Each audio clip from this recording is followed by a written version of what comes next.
Hey, Maxine here from thefutureisgreater.com, and I'm an executive coach to female leaders who want to thrive and excel in both their professional and their personal lives. And I was working with a brilliant lady recently, and she is excellent at what she does, really, really fantastic at what she does. But in the conversation we were having, she was feeling low, she was feeling upset, really down about a recent deliverable that she'd given. And basically it was down to feedback that she had received. Someone had told her, basically, long story short, that the work that she had done was terrible.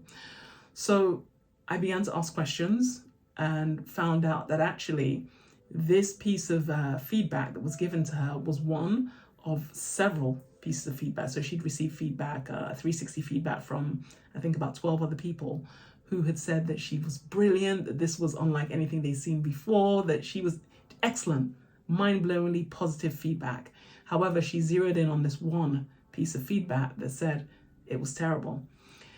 So in our conversation, it became clear that actually what she delivered was exceptional. However, as is the tendency with so many of us, with this one negative piece of feedback, we zone in on that. She had zoned in on that and was ignoring all the overwhelmingly positive feedback that she'd received.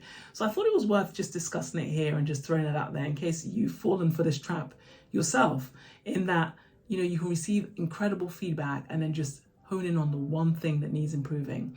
In this case, actually, I believe from our conversation that the negative feedback was unfounded. I believe that this person probably just doesn't like her for whatever reason, and maybe perhaps was jealous of the work that she did.